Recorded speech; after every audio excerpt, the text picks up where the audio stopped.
શિક્ષણ નગરી મોડાસાની નામાંકિત તત્વ કેમ્પસની તત્વજ્ઞાન શક્તિ રેસિડેન્શિયલ સ્કૂલ ઓફ એક્સલન્સ ખાતે આજે શિક્ષક દિવસ નિમિત્તે અનોખો કાર્યક્રમ યોજાયો। આ પ્રસંગે ધોરણ 6ના વિદ્યાર્થીઓએ જ ડાયરેક્ટર, પ્રિન્સિપાલ, શિક્ષક અને સેવકના પાત્ર નિભાવ્યા હતા અને ડાયરેક્ટર તરીકે હેલેન સોલંકી અને આચાર્ય તરીકે અંજલિ પટેલે ઉત્સાહપૂર્વક કામગીરી કરી હતી।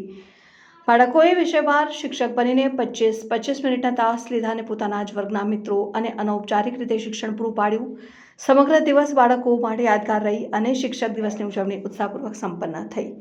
કાર્યક્રમમાં સંસ્થાના ડાયરેક્ટર જયદત્તસિંહ પુવાર, આચાર્ય ડૉક્ટર ઉષા રાઠોડ, ટ્રસ્ટના પ્રમુખ આરવી પુવાર, ઉપપ્રમુખ પ્રભુદાસ પટેલ, મંત્રી ધર્મેન્દ્રભાઈ પટેલ, ઉપપ્રમુખ રસિકભાઈ પટેલ તથા ડિપ્લોમા કોલેજના આચાર્ય પ્રોફેસર મોહસિન બાંડી ઉપસ્થિત રહ્યા હતા। તેમણે બાળકોને શુભેચ્છા પાઠવીને પ્રોત્સાહન પૂરું પાડ્યું હતું। અંતે આ અનોખી ઉજવણીથી વિદ્યાર્થીઓમાં શિક્ષકો પ્રત્યે કૃતજ્ઞતા તથા નેતૃત્વના ગુણો વિકસાવવાનો ઉત્તમ પ્રયત્ન કરવામાં આવ્યો હતો। નમસ્કાર, હું જયદત્તસિંહ પુવાર, કેમ્પસ ડાયરેક્ટર તત્વ કેમ્પસ। આપણે સૌ જાણીએ છીએ તેમ 5મી સપ્ટેમ્બર શિક્ષક દિન તરીકે ઉજવીએ છીએ।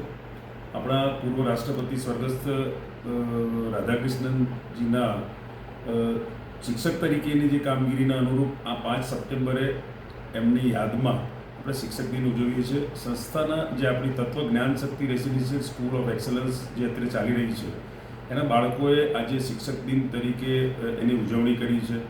આપ જોઈ રહ્યા છો તેમ સંસ્થાના ડાયરેક્ટર તરીકે, પ્રિન્સિપાલ તરીકે અને તમામ શિક્ષકોના રોલમાં આજે બાળકો છે। આ કાર્યક્રમના માધ્યમથી શિક્ષણની સાથે સાથે એમને એક લાવો મળે। બાળકો આજે જે બાળકો ભણી રહ્યા છે એ ભણાવવામાં પણ એમનો રોલ આજે અદા કરી રહ્યા છે। બહુ ગૌરવની વાત છે કે મારી શાળાના બાળકો આજે શિક્ષક તરીકે કે ડાયરેક્ટર તરીકે કે આચાર્ય તરીકે કામ કરી રહ્યા છે।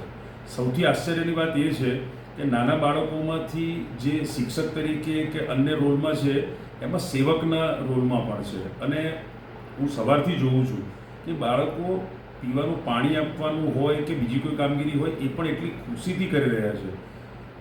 બધા જ અનુભવ જરૂરી છે જીવનમાં અને આ ઉંમરથી જો બાળકો એ તમામ અનુભવ લઈને આગળ વધશે તો ચોક્કસથી એમની કારકિર્દી પણ સારી બનશે। અને મને વિશ્વાસ છે કે આ જ બાળકો આવનાર આપણા ગુજરાતનું અને આખા દેશનું નામ રોશન કરશે। હું શુભેચ્છા પણ આપું છું અને આપના આ પ્રતિષ્ઠિત જે મીડિયાના માધ્યમથી ચોક્કસથી અરવલ્લી જિલ્લાની તમામ જનતાને આ દિવસની શિક્ષક દિનની શુભેચ્છા પણ પાઠવું છું।